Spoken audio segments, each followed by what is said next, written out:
YouTube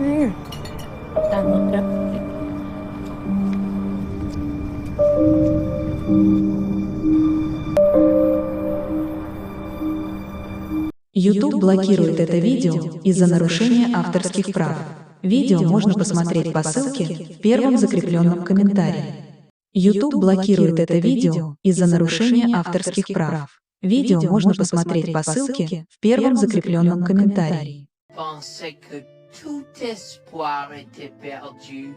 Une lumière faible est apparue dans le lointain. Nous avons trébuché vers elle à moitié aveugle et à moitié gelé, jusqu'à ce que nous atteignions enfin la petite cabane aperçue auparavant. Avec ses bouffées de fumée qui s'élevaient toujours dans le vent rude, nichées dans une clairière. Avec les quelques forces qui me restaient, j'ai frappé à la porte aussi fort que possible et je me suis effondré dessus. Maintenant, qui pourrait, oh Harold, apporter de l'eau bouillante et des couverts tout de suite? Un couple âgé et gentil nous a accueillis. Ils étaient si aimables de nous permettre d'enlever nos vêtements gelés, de nous baigner dans l'eau qu'ils ont tirée pour nous et de nous asseoir près du feu avec une nouvelle paire de vêtements et leur offrant une soupe chaude et des couvertures pour nous envelopper. Nous nous sommes blottis ensemble dans la chaleur. Mes sentiments de colère et de frustration ont commencé à bouillir. Comment ont-ils pu faire ça? J'espère qu'ils viennent dehors. Il y a plus de gens dehors? Nous devons aller les chercher. Non, ne te dérange pas, c'est ma belle-mère et mon mari inutiles. Ils nous ont laissés là pour geler. Tu dis un mensonge. Pourquoi ferais-tu une chose aussi horrible? Je savais que Becky était toujours comme ça, mais Lucia, pas moyen qu'il nous ferait ça. Attends une seconde. Becky, ce nom me dit quelque chose. Est-ce cette dame avec une fine silhouette, les lèvres pincées et sérieuses tout le temps? Porte-t-elle des lunettes pourpres et une taupe sur sa lèvre spéa? La même. Comment la connaissez-vous? Elle a l'habitude de parcourir ces régions, mais c'est bizarre de faire une telle chose pendant cette période où les tempêtes de neige sont abondantes. En fait, je ne l'ai jamais vue dans ces parages pendant cette période de l'année. Maintenant, chérie, s'il te plaît, dis-nous comment tu la connais. Je suis sa belle-fille. Nous sommes venus de Floride parce qu'elle n'avait jamais vu son petit-fils Freddie depuis sa naissance. Je voulais vraiment qu'ils se lient d'amitié et se connaissent, mais Anne semblait désintéressée, même après que nous soyons venus de si loin. Freddy était blotti contre moi, endormi dans mes bras, avec un sourire sur son visage. Dieu merci, il allait bien. Dieu merci, il était en sécurité.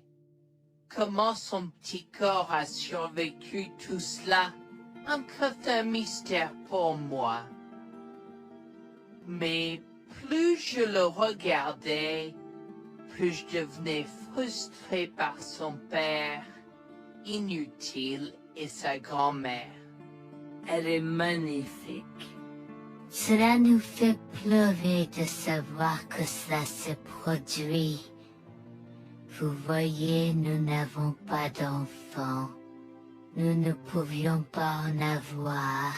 Alors nous avons décidé de venir vivre sur les montagnes.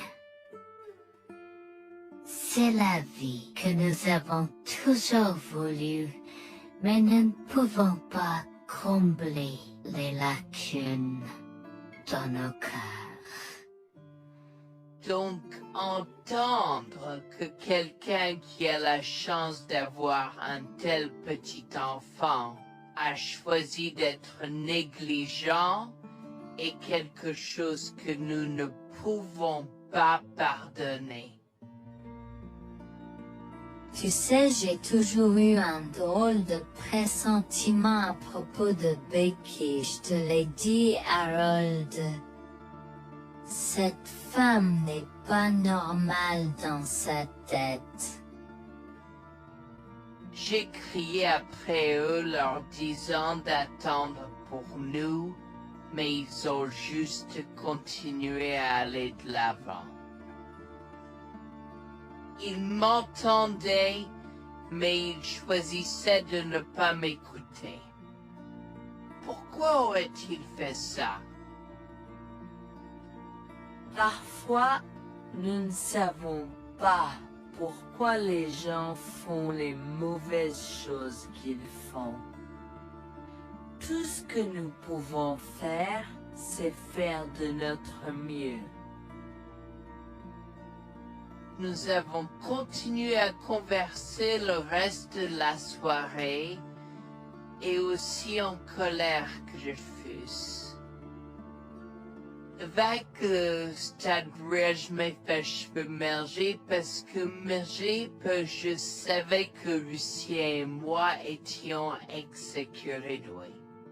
Le matin est venu et il semblait que la tempête de neige se soit calmée. J'ai cherché sur divers sites web pour trouver des rapports météorologiques indiquant que c'était maintenant sûr de se déplacer dans la ville. Et la ville. J'ai échangé des coordonnées avec Georgina et Harold, les remerciant pour tout l'amour et les soins qu'ils nous ont montrés. Il n'y a pas besoin de nous remercier. Nous avons juste fait ce qui était juste. N'importe qui, avec la moitié d'un cœur, aurait fait la même chose. S'il vous plaît, laissez-moi vous raccompagner chez vous. Harold et Georgina nous ont accompagnés à la résidence et, oh mon Dieu, nous avons trouvé Lucien et Rebecca assis confortablement sur le porche avant, comme si Freddy et moi étions sur le point de mourir la veille. Je suis sorti de la voiture et j'ai commencé à perdre les pédales. Qu'est-ce qui ne va pas chez vous, les gens? Comment pouvez-vous nous laisser là? Tu nous ralentissais et nous voulions voir la cascade gelée. Est-ce que tu plaisantes? Freddy aurait pu mourir la nuit dernière. Tu t'en fous, vous, Lucien? Pour être juste, tu aurais pu simplement rester à la maison si tu n'étais vraiment pas prêt pour cette aventure. Je jure devant Dieu, à ce moment-là, ma vision est devenue rouge. J'étais prêt à attaquer, à donner des coups de pied, à crier et à hurler pour que le monde entier entende à quel point ces gens étaient horribles. Non seulement ils nous ont laissés là, mais ils semblaient ne pas se soucier de ce qu'ils avaient fait. C'était presque comme s'ils essayaient de nous tuer.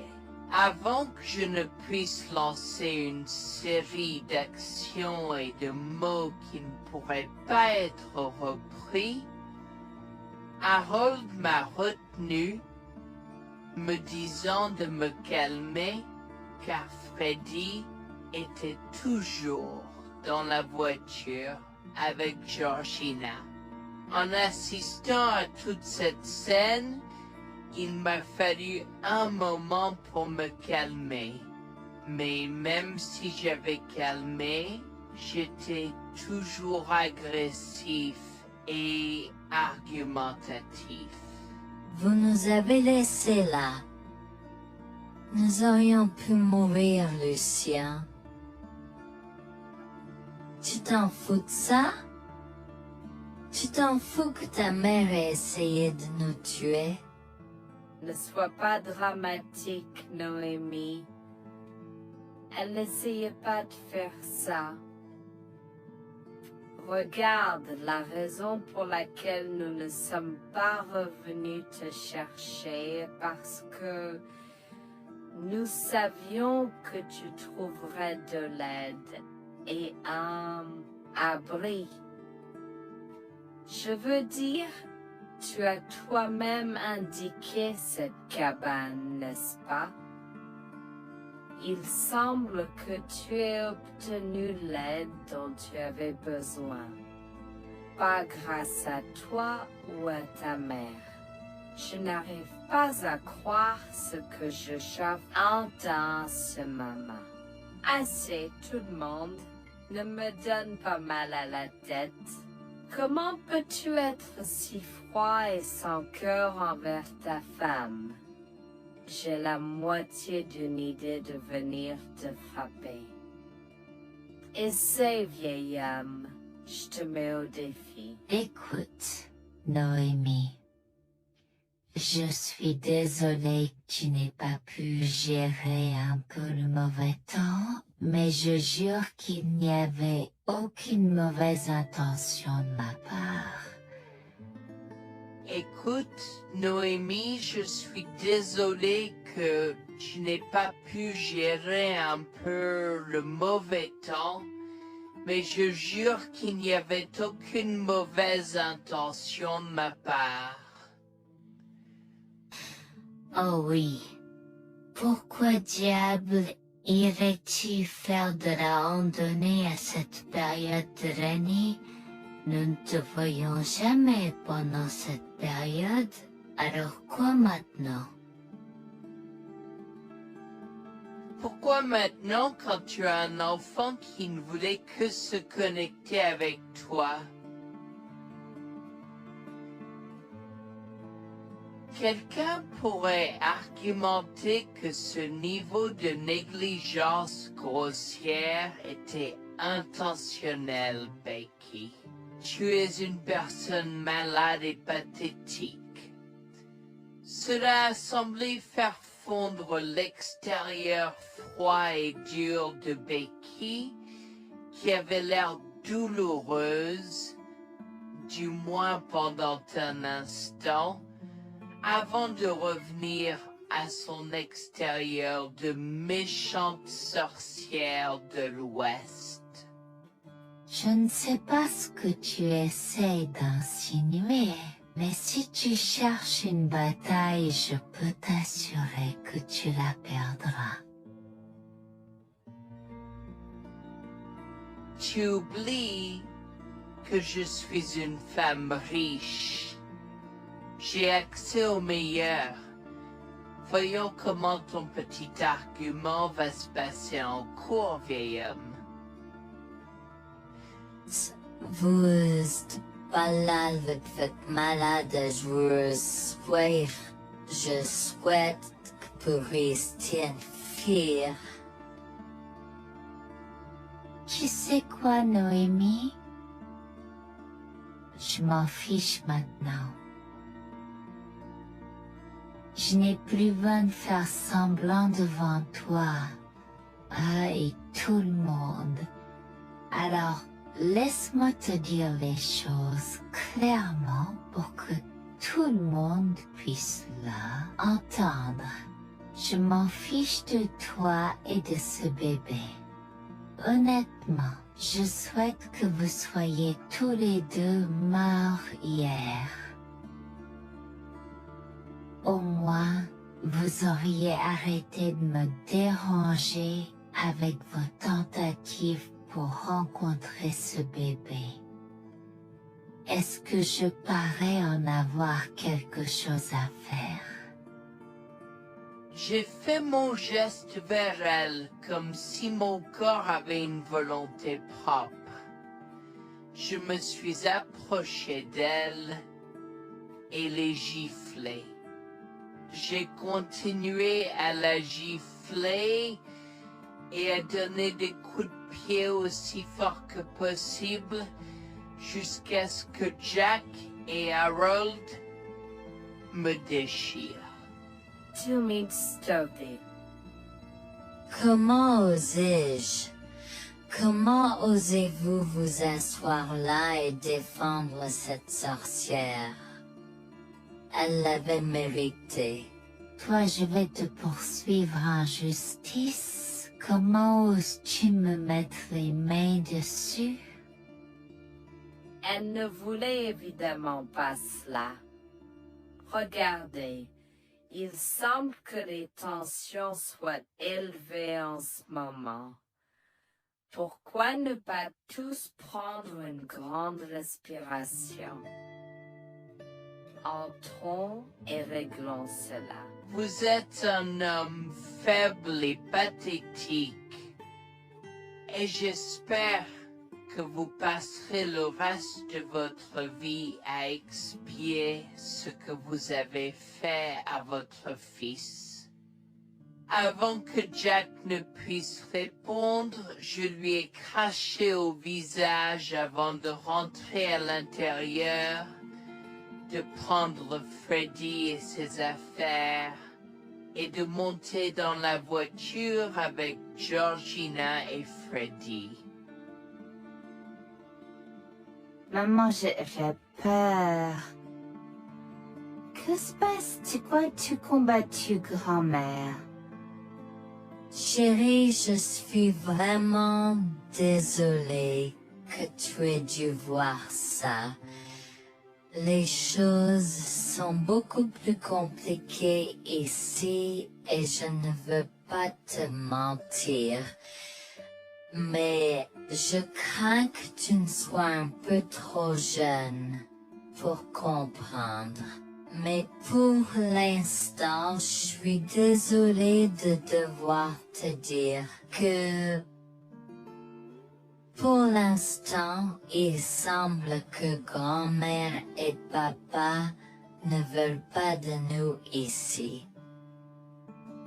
Nous ne pouvons pas être ici parce que papa et grand-mère ne sont pas très gentils et je ne veux pas que tu sois autour de personnes qui ne sont pas gentilles. Mais Georgina et Harold sont gentils, n'est-ce pas? Oui, j'aime Georgina et Harold. Harold et Georgina peuvent-ils être mes grands-parents? Oh mon Dieu, mon petit enfant, tu me fais pleurer. Bien sûr, je peux être ta grand-mère. Oh mon Dieu, mon petit enfant, tu me fais pleurer. Bien sûr, je peux être ta grand-mère. Je serai toujours ton ami et je te promets de prendre soin de toi si tu as besoin de moi. Harold a pris la voiture et nous a emmenés à un hôtel où nous avons pu nous reposer et nous remettre de nos émotions, mais malheureusement tout l'événement était un peu trop difficile à gérer. J'y avais très peur pour l'avenir pour Dieu, tant Freddy que moi, car cela signifiait le divorce. Mais j'avais peur, Bertie, qu'ils obtiennent la garde de Freddy. Décidé de parler au gymnase et s'est préparé de la question une fois que Freddy s'était endormi. Que vais-je faire? Je vais aller en prison? Nonsense. Cette sorcière ne portera pas plainte. Et si elle le faisait? Elle ne le fera pas, car nous avons des preuves de sa conspiration pour commettre un meurtre. Comment? Nous sommes toujours préparés, chérie. Nous avons secrètement enregistré toutes les preuves. Maintenant, vous pouvez emporter cet enregistrement avec vous et l'utiliser contre votre mari et belle-mère au tribunal. Vous êtes des anges déguisés. Comment avez-vous fait ça? Quand? Comment? Chut, mon enfant, ne t'inquiète pas de tout ça. Écoute simplement l'enregistrement audio. Nous avons écouté et effectivement toutes les preuves avaient été enregistrées, y compris la partie où j'ai attaqué physiquement sa mère. Maintenant, ils vont me faire pour coups et blessures. Oh mon Dieu, pourquoi je fais ça? Maintenant, Bonjour, je m'appelle Jeanne et j'ai 37 ans. Je rédige ceci parce que l'année dernière a été très difficile pour moi et mon mari Jules. Nous avons beaucoup progressé depuis cet incident et je veux juste partager cette histoire pour aider quiconque pourrait se trouver dans une position similaire. Laissez-moi d'abord vous raconter comment j'ai rencontré mon mari, adorable. Tout a commencé de la manière la plus inattendue, dans un hôpital.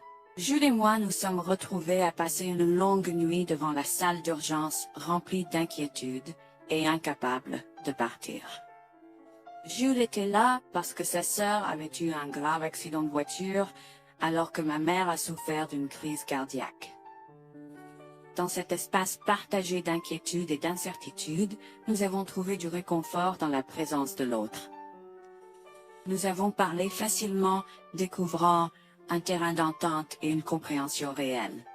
Comme nous avons réalisé que cela prendrait un certain temps avant d'avoir des nouvelles des médecins, nous avons décidé de faire une pause et de prendre un café au café de l'hôpital. Nous ne savions pas que ces rencontres fortuites allaient changer nos vies à jamais.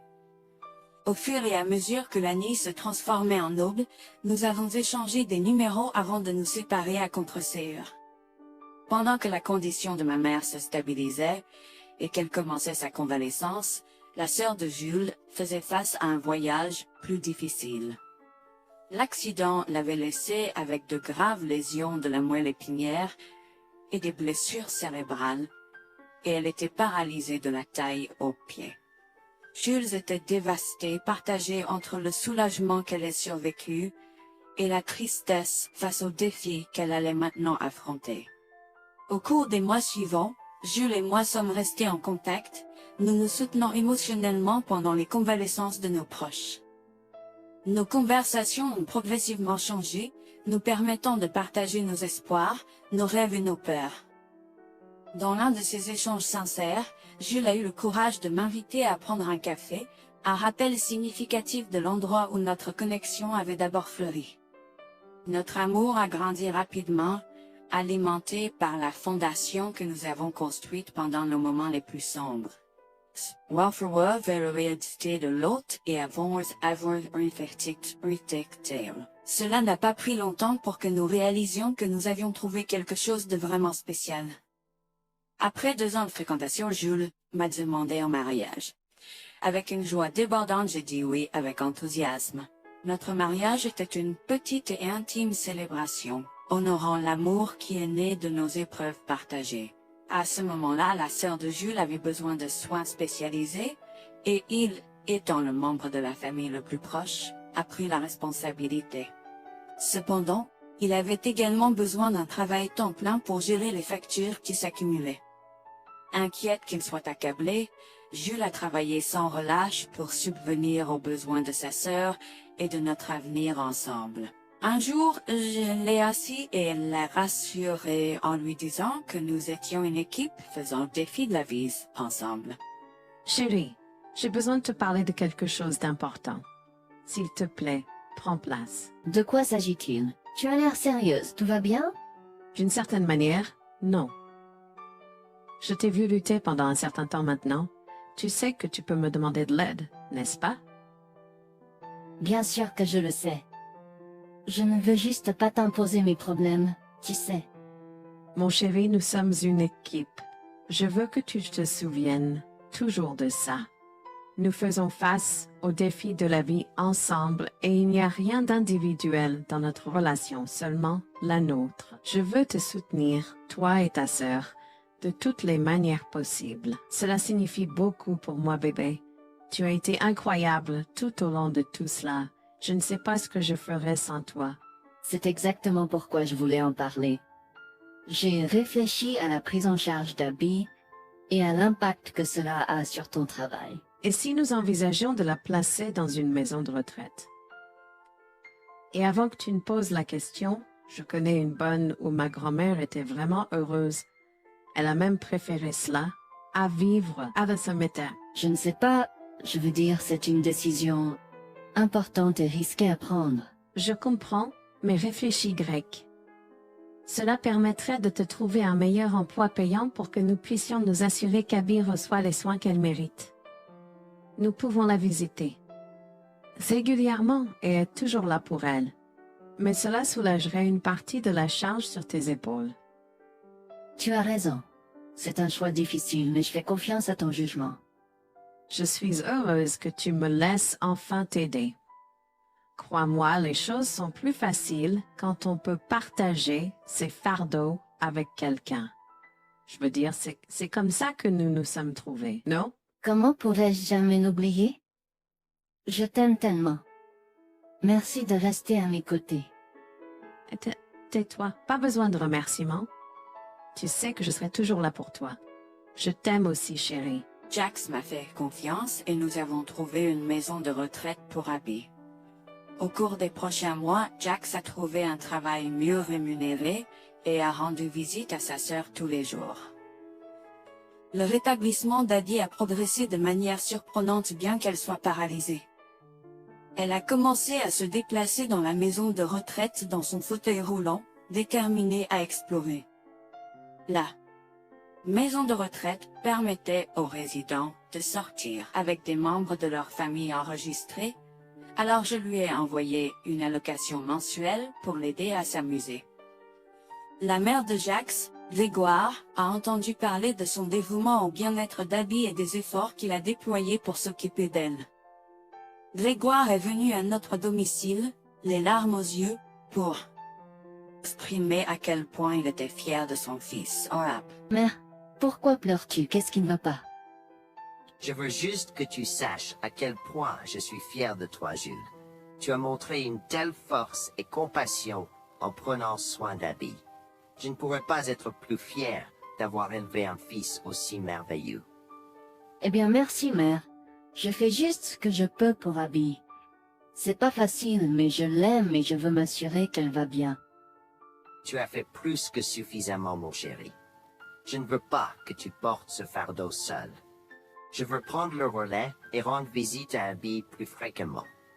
Tu dois te concentrer sur ton travail et ta propre vie. Abby sera bien prise en charge. Fais-moi confiance. Eh bien, ce n'est pas comme si je l'avais fait seul. Jeanne a été à mes côtés, me soutenant à chaque étape du chemin. Nous sommes une équipe et nous sommes tous les deux engagés dans le bien-être d'Abby. Oh, je sais que Jeanne a été là, mais tu as fait tellement, Jules. Il est temps que tu priorises ta propre vie et ta carrière.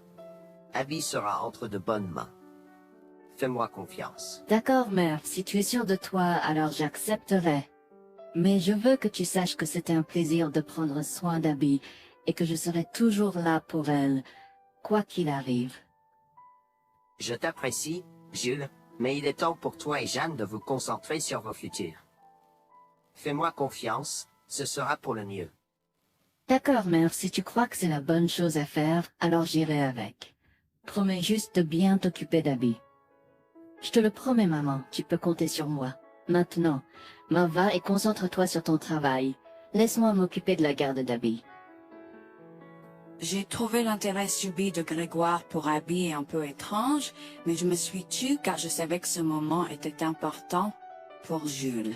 L'année suivante, Jules s'est concentré sur son travail et obtenu une augmentation. J'ai également obtenu une augmentation, ce qui nous a permis d'augmenter l'allocation mensuelle de base d'Abby. Grégoire a tenu sa promesse, mais il y avait un piège. Il a toujours insisté pour que nous restions occupés par le travail et nous a rappelé à quel point Abby était heureuse avec plus d'argent. Il nous a grondé si nous voulions la visiter et a prétendu qu'il savait ce qui était le mieux pour elle. Grégoire nous a fait appeler avant de rendre visite à Abby, donc il a contrôlé notre accès à elle. En conséquence, nous l'avons vue de moins en moins, mais nous avons continué à lui envoyer l'allocation chaque mois. Je me sentais mal à l'aise par la situation. L'attitude possessive et le comportement contrôlant soudain de Grégoire m'inquiétaient. Il semblait toujours avoir des excuses lorsque Jules avait besoin d'aide avec Abby dans le passé. Cependant, je n'ai rien dit car je savais à quel point Abby était importante pour Jules. Malgré les défis, Jules et moi sommes restés engagés à soutenir Abby. Nous avons tenu notre promesse de fournir une assistance financière, même si nous ne pouvions pas être avec elle autant. Nous avons cru qu'Abby méritait les meilleurs soins. Même si nous ne pouvions pas être avec elle autant, nous avons cru qu'Abby méritait les meilleurs soins et le bonheur, et nous voulions qu'elle ait les moyens de profiter de la vie à fond. Un jour, Jules était un peu trop submergé par le manque d'Abby. Nous nous étions tous les deux beaucoup impliqués dans le travail et n'avions pas eu le temps de lui rendre visite. Nous avons décidé de lui rendre visite sur un coup de tête. Nous ne l'avons pas dit à Grégoire car nous ne voulions pas entendre ses remontrances ou ses réprimandes. Avant d'arriver à la maison de retraite, Jules et moi nous sommes arrêtés au supermarché pour acheter à Abby toutes ses collations préférées. Nous étions tous les deux très excités de la voir et de passer du temps de qualité avec elle. J'ai même apporté ma Nintendo Switch pour qu'elle puisse y jouer. Nous sommes entrés et avons immédiatement commencé à chercher Abby, mais nous ne pouvions pas la voir nulle part. Je pensais qu'elle était probablement partie pour un rendez-vous chez le médecin ou qu'elle était probablement dans le jardin. Nous avons trouvé l'infirmière d'Abby, Mme Smith. Elle nous a regardés avec confusion. « Excusez-moi, pourriez-vous nous dire où est Abby? Nous la cherchons. » Sir, ne savez-vous pas ce qui s'est passé? Non, nous n'en savons rien. S'il vous plaît, dites-le nous. Que s'est-il passé? Est-ce que Abby va bien? J'ai essayé de contacter Grégoire car il a insisté pour être le point de contact pour toutes les informations concernant Abby, mais il n'a jamais répondu à mes appels. S'il vous plaît, dites-nous simplement ce qui s'est passé. Est-ce que Abby va bien? Je suis vraiment désolée de vous apprendre cette nouvelle. Alors que nous administrions un nouveau médicament à Abby, son corps a eu une réaction sévère. Elle est tombée en état de choc, malgré nos efforts et d'aide. Quoi? Quand cela s'est-il produit? Cela s'est produit il y a 2 mois. 2 mois? Comment cela est-il possible? Pourquoi n'avons-nous pas été informés? Je m'excuse pour cette omission. Nous essayons de joindre Grégoire comme il l'avait demandé, mais il semble qu'il n'a jamais reçu nos appels. C'est incroyable. Nous aurions dû être au courant, nous aurions dû appeler Abby. Merci de nous l'avoir dit, Manager Smith. Nous aurons besoin de temps pour traiter cela. Pouvez-vous nous laisser un peu d'intimité? Bien sûr, prenez tout le temps dont vous avez besoin. Je serai là si vous avez des questions ou si vous avez besoin d'aide. Je suis vraiment désolé pour votre perte. Je pouvais sentir le monde de Jules s'effondrer et le mien aussi. Bien que Abby ne soit pas ma propre sœur, je la traitais comme telle. Je m'efforçais de la connaître. Au fil du temps, je suis absolument tombée amoureuse d'elle. Nous étions comme des sœurs. Abby a été si pleine de vie malgré sa situation. Jules était un désordre de larmes, pendant que je ne pouvais tout simplement pas me résoudre à pleurer. Je me sentais tellement engourdie. Je ne pouvais pas croire que Abby était partie. Je me sentais tellement coupable qu'elle ait souffert toute seule. Je me sentais tellement coupable de ne jamais avoir pris le temps de la rencontrer. Serait-ce différent si je l'avais visitée?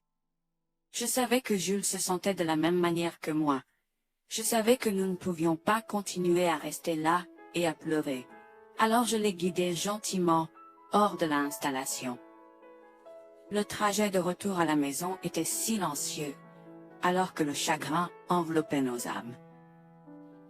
Quand nous sommes arrivés à la maison, nous nous sommes tous les deux effondrés en pleurs dans les bras, un de l'autre. Nous avons pleuré et pleuré pendant ce qui semblait être des heures.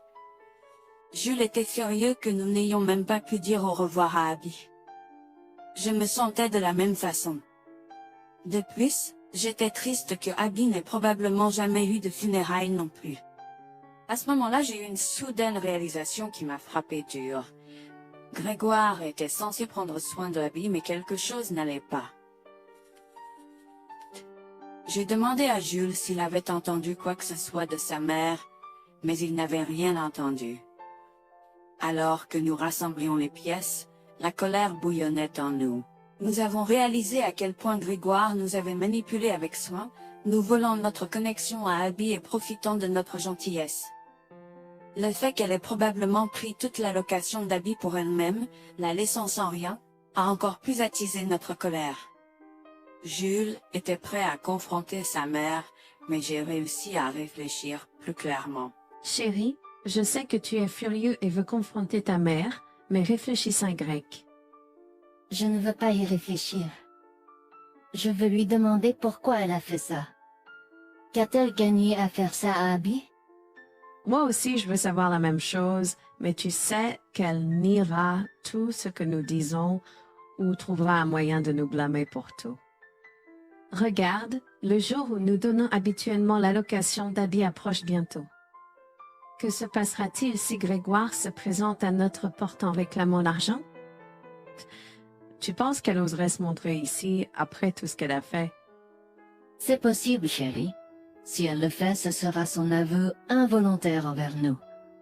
Nous pourrons l'utiliser comme preuve. Oui, et puis, nous pourrons exposer ses méfaits maléfiques à tous.